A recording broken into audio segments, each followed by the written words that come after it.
کون سا غریب ہے جو مسجد ننگے پاؤں جاتا ہو؟ لوگوں نے تو 3 قسم کی چپلیں رکھی ہوئی ہیں. ایک مسجد جانے کی علیحدہ ہے، گھر پہننے کی علیحدہ ہے، شادی بیاہ پہ جانے کی چپل علیحدہ ہے. حضرت عمر فاروق رضی اللہ تعالیٰ عنہ نکلے عید کا خطبہ دینے کے لیے، تو بیوی سے کہنے لگے جوتا. اس نے کہا صاحب اتنی دفعہ ٹوٹا ہے، اب گانٹھا نہیں جا سکتا، اتنی دفعہ ٹوٹا ہے کہ اب دوبارہ پیمند نہیں لگ سکتے.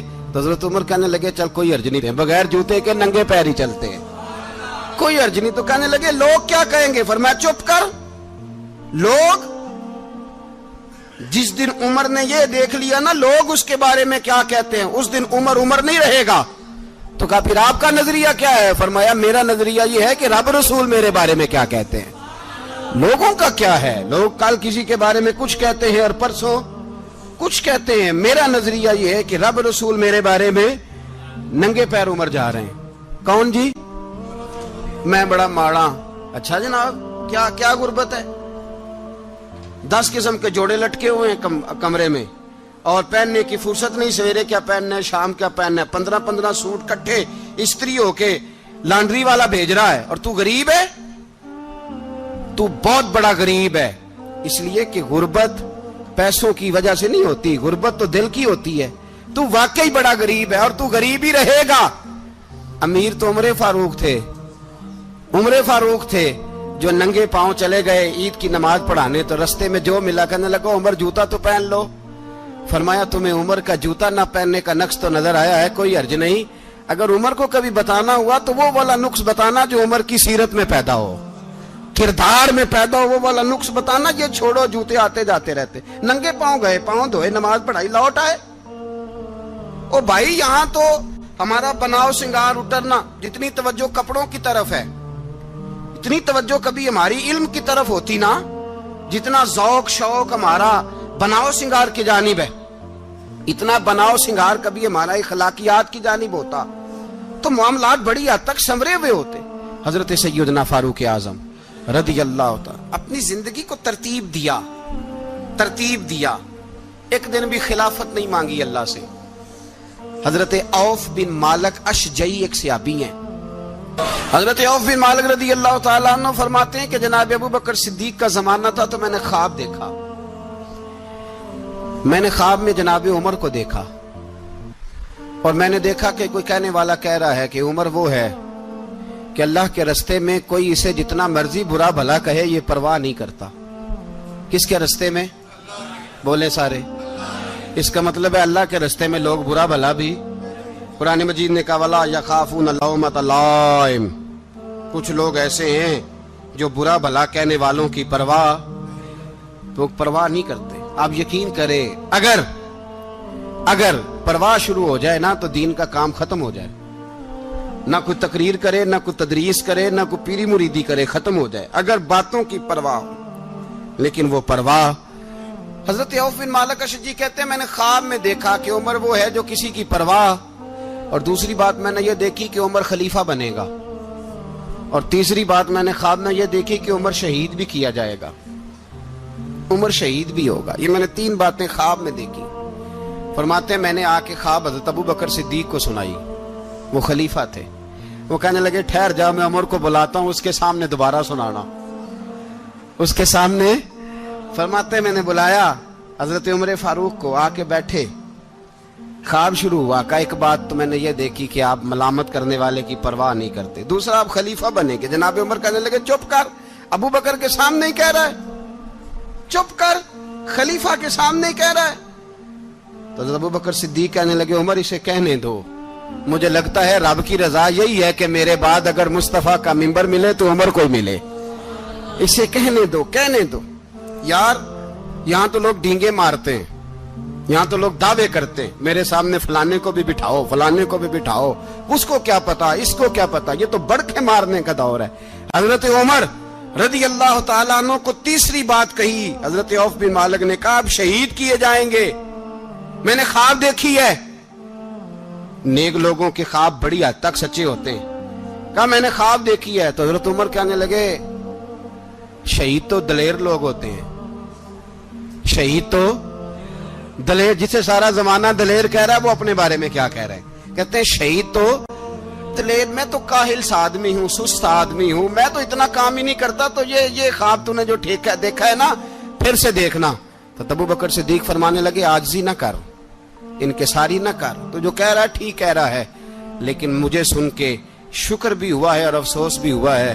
افسوس اس بات کا کہ تیرے جیسا بتلے عظیم چلا جائے گا، اور شکر اس بات کا کہ رب تجھے زندگی بھی اعزاز والی دے گا، اور شہادت کی موت دے کے اللہ تجھے موت بھی عزت والی عطا فرمائے گا۔ اللہ موت بھی تجھے عزت والی دے گا، تجھے کاہلوں جیسی موت اللہ۔ حضرت فاروق اعظم رضی اللہ، او بھائی یہاں تو اس زمانے کا سب سے بڑا مسئلہ پروٹوکول ہے۔ لوگوں پتہ ہوتا ہے کامل پیر ہے، کامل مرشد ہے، لوگ نہیں جاتے۔ میں کسی کا مرید ہو جاؤں، میرا پروٹوکول کدھر گیا؟ پتہ ہوتا ہے یہ کامل استاد ہے، میں اس کے پاس بیٹھوں گا تو میری تربیت کرے گا، لیکن لوگ شاگرد نہیں بنتے۔ میں کدھر گئی؟ یہ پروٹوکول کی مصیبت ہے نا، اس نے بڑے بڑے لوگ زیرو کر دیے، بڑے بڑے لوگ۔ اور یہ مت سمجھے کہ آپ کا وزیر اعظم پروٹوکول لیتا ہے یا آپ کا صدر پروٹوکول، وزراء، ایسی کوئی بات نہیں۔ ہم چھوٹے طبقے سے لے کر بڑے سارے پروٹوکول کے قائل ہیں۔ ہمارا تو داماد بھی کہتا ہے کہ مجھے پوچھا نہیں میں تمہارے گھر کیوں آؤں۔ ہمارا تو بھائی ہر شخص اعلان کرتا ہے پروٹوکول کا، فلانے نے عزت نہیں دی تو واپس آ جاؤ، فلانے نے سلوٹ نہیں کیا تو واپس آ جاؤ۔ لوگ جہاں سلوٹ کرنا چاہیے وہاں بھی سلوٹ کرانے کے قائل ہیں۔ پر حضرت عمر رضی اللہ تعالی، حضرت عمر کی سادگی اور پھر جناب عمر کی عاجزی، جب انسان اپنے اوپر سوار کر لیتا ہے نا، سوار کر لیتا ہے، میں بدکار پرانا خادم، کسے در ملی نٹ ہوئی، تے واصف یار نے نظر جو کی تھی تے واصف ہی۔ میں اکثر سوچتا ہوں حضور نے جہاں بھی کہا نا، فرمایا میرے بعد نبی ہوتے تو خطاب کے بیٹے عمر ہوتے۔ حضور نے فرمایا عمر جس رستے سے جاتا ہے شیطان وہ رستہ بدل جاتا ہے۔ نبی پاک صلی اللہ علیہ وسلم نے فرمایا میرا عمر وہ ہے کہ اس کی زبان پر حق جاری ہے۔ حضور علیہ السلام نے فرمایا 950 سال حضرت جبریل میرے عمر کی شان بیان کریں تو ان کی عظمت ختم نہیں ہوتی۔ 950 سال جبریل عظمت بیان کرے تو ختم نہیں ہوتی۔ یہ بات ہے حضرت عمر کی، اور فرمایا عمر ابو بکر کی نیکیوں میں سے ایک نیکی ہے۔ یہ شان ہے اب عمر فاروق رضی اللہ تعالیٰ عنہ کی۔ حضور نے فرمایا میرے بعد نبی ہوتے تو عمر ہوتے، جس گلی سے عمر آئے شیطان رستہ بدل جائے۔ میرے عمر فاروق کی شان 950 سال بیان ہو تو ختم نہ ہو۔ عمر کی زبان پر اللہ حق بیان کرتا ہے، جو عمر کہتا ہے وہی رب کر دیتا ہے۔ حضور ساری زندگی فضیلتیں بیان کرتے رہے، عمر جواب میں کیا کہتے ہیں؟ کوئی بتائے نا کہ یہ والی حدیثیں کبھی عمر نے بھی روایت کی ہوں کہ حضور نے میرے بارے میں یہ کہا ہے۔ یہ روایتیں وہ روایت نہیں کرتے۔ ان سے جب لوگ کہتے عمر تیری بڑی بات ہے تو عمر رو پڑتے، کہتے میں تو اونٹ چرانے والے باپ کا بیٹا ہوں، میں تو اونٹ چرانے والے باپ کا بیٹا، اونٹ چرا۔ اس سے آگے عمر گئے ہی نہیں ساری زندگی، اس سے آگے لفظ ہی نہیں ادا کی۔ اور میں تو بھائی اونٹ چرانے والا، میرا باپ تو اونٹ چرایا کرتا تھا، 10 اونٹ تھے، میری ڈیوٹی ہوتی تھی، سنبھالے نہیں جاتے تھے، ابا ڈنڈوں سے مارتا تھا۔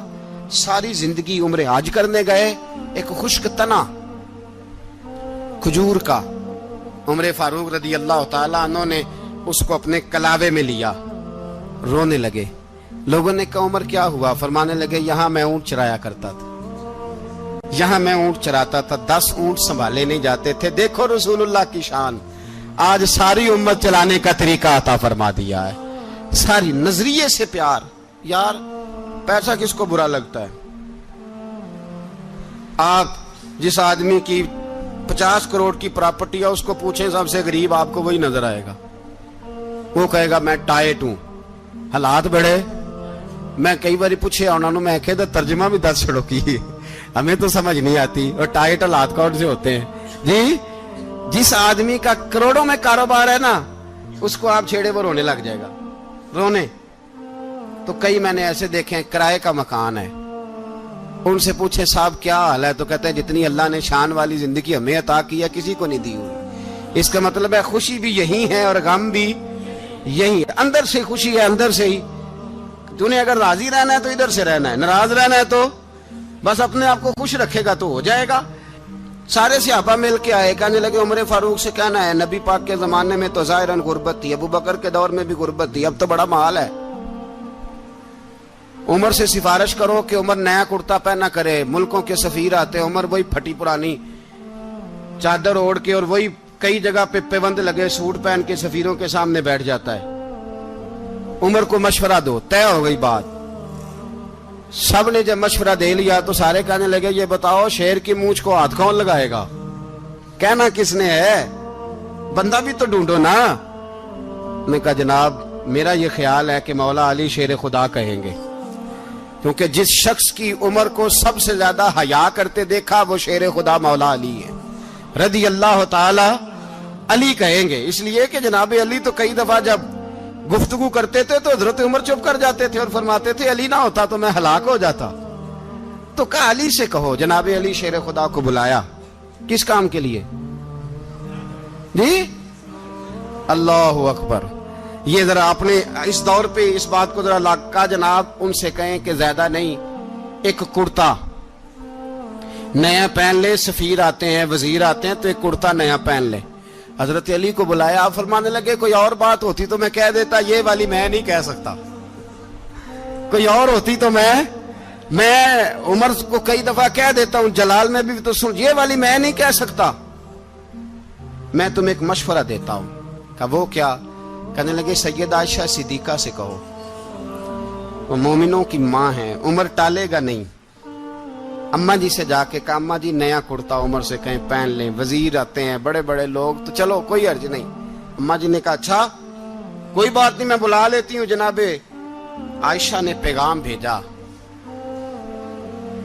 جب خادم نے کہا نا مصطفیٰ کے گھر سے پیغام آیا ہے تو 20 لوگ بیٹھے تھے، عمر کانپتے ہوئے اٹھے، کانپتے دوڑے۔ حضرت عائشہ پردے میں تھی تو فرماتی ہیں عمر اتحیات کی حالت میں بیٹھ گئے۔ کہا اماں جی دیر تو نہیں ہو گئی مجھے آنے میں؟ کہا نہیں ٹائم پہ آ گئے ہو۔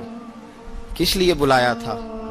کہا عمر دیکھو غربت کے معاملات اور ہوتے ہیں، جب اللہ آسانی دے تو کوئی چیز استعمال کرنا حرام نہیں ہوتی، اگر حرام ہے تو بتاؤ۔ کہا نہیں اماں جی حلال ہی ہے۔ تو فرمایا پھر اتنے سفیر آتے ہیں مشیر آتے ہیں، اب تو مال غنیمت بڑا آتا ہے، ڈھیر لگ جاتے ہیں مسجد میں، تو چل ایک نیا کرتا تم بھی پہن لیا کرو، اور آپ نیا کرتا پہنو گے تو دھاک بیٹھے گی غیروں پر۔ تو صحابہ کا مشورہ ہے کہ آپ نیا لباس پہنے۔ اماں جی کہتی ہے میں نے حکم دیا تو عمر چپ کر گئے، گردن جھک گئی۔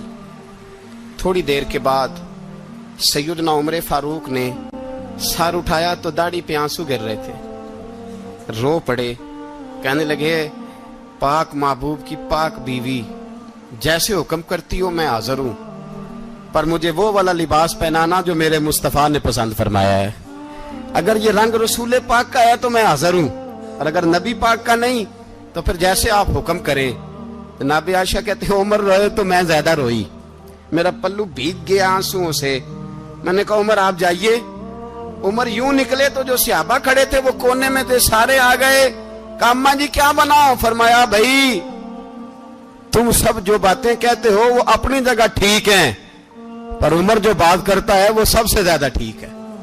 عمر جس پہلو پر بات کرتا ہے وہ یار ایسی عاجزی، ایسا رنگ، ایسا انداز، ایسا طرز حیات، ایسی زندگی۔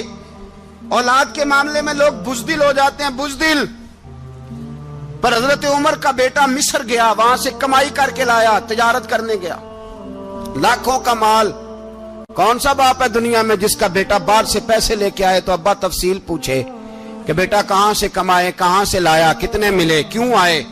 کون سا باپ تفصیل پوچھتا ہے؟ ابا تو کہتا ہے لا صحیح، اور تعریفیں کرتا ہے میرا بیٹا بڑی کمائی کرتا ہے۔ کبھی پوچھا ہے اس سے کہ ڈیوٹی صحیح دیتا ہے کہ نہیں؟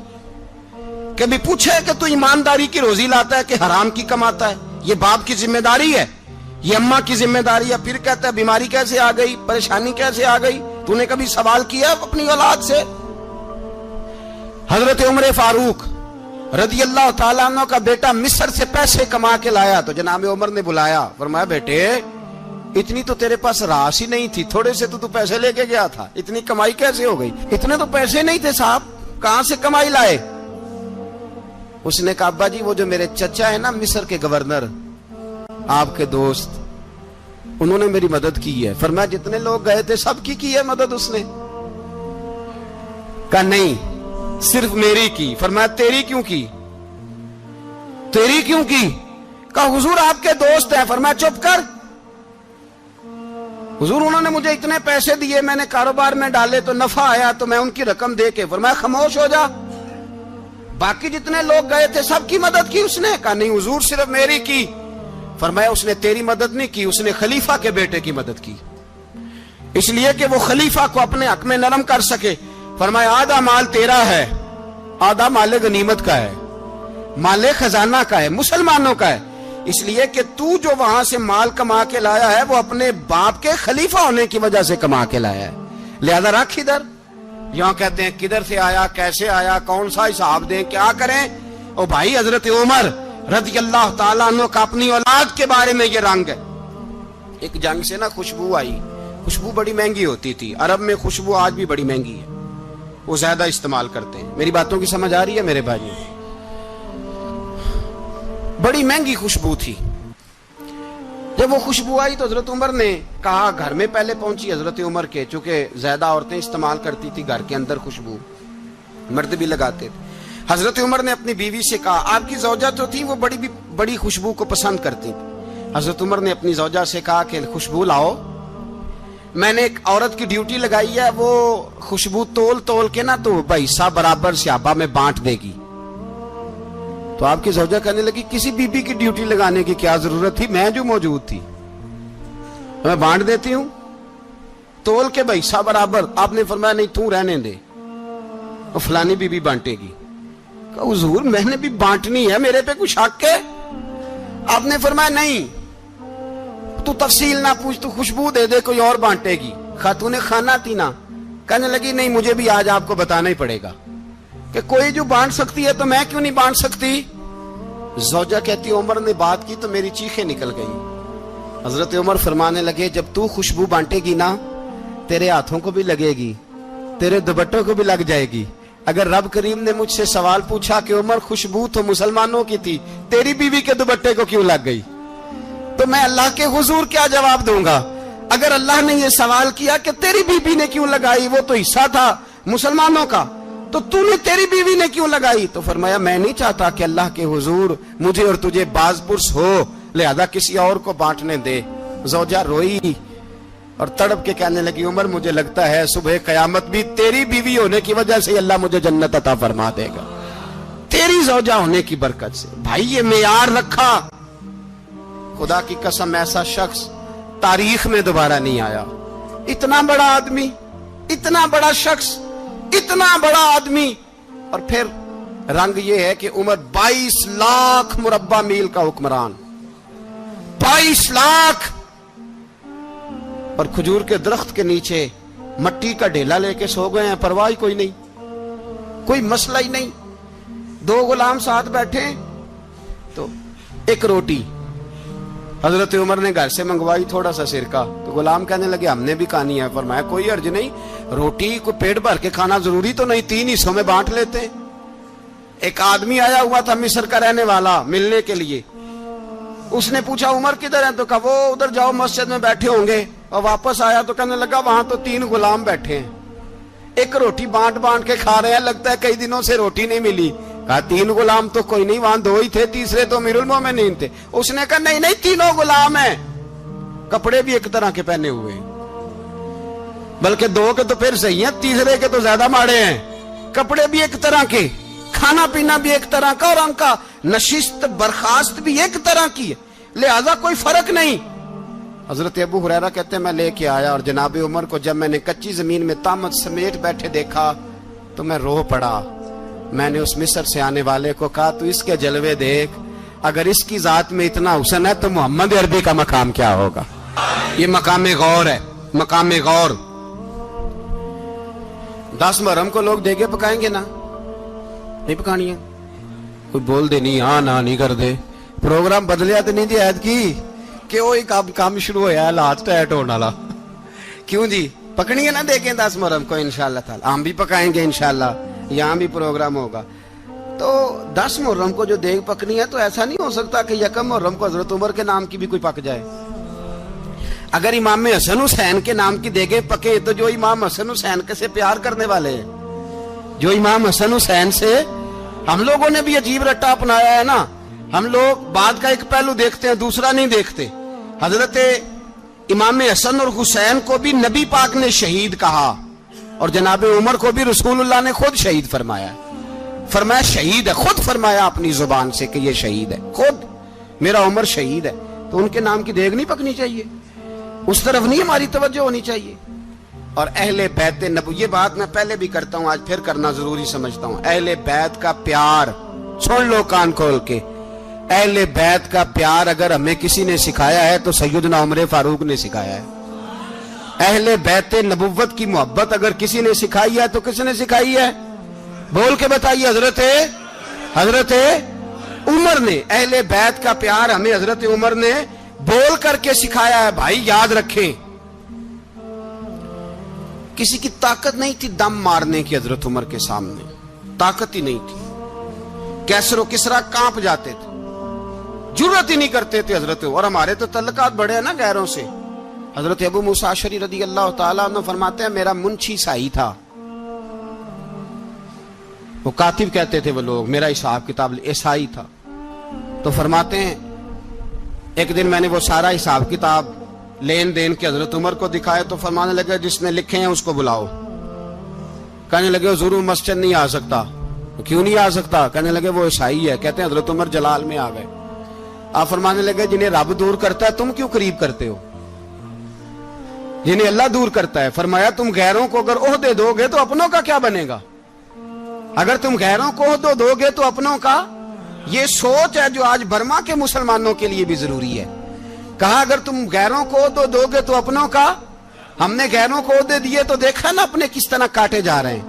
غیروں کو جو عہدے دے دیے یرانے سارے غیروں سے، روز دعویٰ ہوتا ہے چین ہمارا سجن ہے، چین ہمارا دوست ہے۔ او بھائی دوست ہے تو اس سے کہو نا کہ برما تو تمہاری ایک چھوٹی سی ریاست ہے، چین کے بغیر تو وہ سانس بھی نہیں لے سکتا، اس کو کہو نا اس حکومت پہ دباؤ ڈالے۔ لیکن ہم لوگوں نے غیروں کو عہدے دیے تو اپنے پس گئے۔ حضرت عمر کہتے تھے ذمی کا ہم ادب کریں گے، ذمی کافر کا ہم، ایسا کافر جو مسلمان ریاست کو قبول کرے، بدامنی نہ پھیلائے۔ ایک آدمی کو آپ نے دیکھا آنکھوں سے نابینا ہے اور بھیک مانگ رہا ہے، تو حضرت عمر کو نظر آ گیا۔ فرمایا کون ہو؟ اس نے کہا میں یہودی ہوں۔ فرمایا بھیک کیوں مانگتے ہو؟ کہا جب تک تندرست تھا مسلمانوں کو جزیہ دیتا تھا، بوڑھا ہو گیا ہوں کیا کروں؟ حضرت عمر نے گھوڑے کی پشت پہ بٹھایا، کافر کو گھوڑے کی پشت پہ بٹھایا اور بٹھا کے مدینے لائے۔ حضرت علی شیر خدا وزیر خزانہ تھے۔ فرمایا علی اس کا وظیفہ جاری کرو۔ کہا یہ کون ہے؟ فرمایا یہ یہودی ہے لیکن یہ ہمیں جزیہ دیتا رہا، بوڑھا ہو گیا بیچارہ، بھیک مانگنے پہ مجبور ہے، ہماری حکومت کے اندر رہتا ہے، اس کا پورا وظیفہ جتنا خرچہ اتنا وظیفہ لگاؤ۔ حضرت علی کہتے ہیں میں وظیفہ لگا رہا تھا اور وہ میرے نبی کا کلمہ پڑھ رہا تھا، وہ رسول اللہ کا کلمہ پڑھ رہا تھا۔ یہ مزاج، یہ نہیں کہ کافر۔ حضرت عمر نے گورنروں کو خط لکھے تھے کہ زبردستی کسی کو مسلمان نہیں کرنا، جہاں ان کی عبادت گاہیں بنی ہو گرانی نہیں، کوئی مندر کوئی گرجا ضائع نہیں کرنا۔ اسلام سب کو جینے کا موقع دیتا ہے، پر بے ایمانو ظالموں بدذاتوں تمہیں یہ کہتا ہے کہ ہم تمہیں جینے کا موقع دیتے، تم بھی مسلمانوں کو جینے کا موقع دو۔ یہ جہاں بستے ہیں جہاں رہتے ہیں انہیں وہاں جینے کا موقع دو، انہیں بھی اللہ اکبر کہنے کا موقع دو، انہیں بھی قرآن پڑھنے کا موقع دو، انہیں بھی رسول اللہ پر درود پڑھنے کا موقع دو۔ ہمارے ملک میں عیسائی اپنی مرضی سے کھلے عام تبلیغ کرتے ہیں، یہاں تو چینل چلائے ہیں عیسائیوں نے۔ کسی مذہبی جماعت نے کبھی جلوس نکالا ہے کہ عیسائیوں کا چینل بند کرو؟ بولے نکلا ہے کہ نہیں نکلا؟ کتنے ظلم کی بات ہے۔ ہم جب غیر کو اتنا تحفظ دیتے ہیں، اتنا تحفظ دیتے ہیں، ہم نے دیکھا ہے مجھے بیسیوں لوگوں نے عید پہ ٹیلی فون کیے کہ عیسائیوں کو قربانی کا گوشت دے لیں، مجبور ہیں جی، دروازے پہ آ گئے ہیں، ہمارے کام کاج کرتے ہیں۔ بیسیوں لوگ، عام آدمی کے دل میں ان کا اتنا جذبہ ہے، وہ مسائل کا بیان کرنا ایک علیحدہ بات، لیکن ہمارے دل کافر کے حق میں بھی نرم ہو جاتے ہیں۔ تم کس قدر زیادہ بے ایمان ہو اور کفر کس قدر زیادہ ذلیل ہو گیا ہے کہ مسلمان کے حق میں نرم ہوتا ہی نہیں۔ اور اس سے بڑے ذلیل وہ ہیں جو ان ذلیلوں کے سپورٹر ہیں، وہ کسی عرب ملک کے حکمران ہو یا کسی اور جگہ کے، وہ بڑے ذلیل ہیں جو ان ذلیلوں کے سپورٹر ہیں، جو برما کی بچیوں کے قتل پر اپنی حکومتیں چمکا رہے ہیں،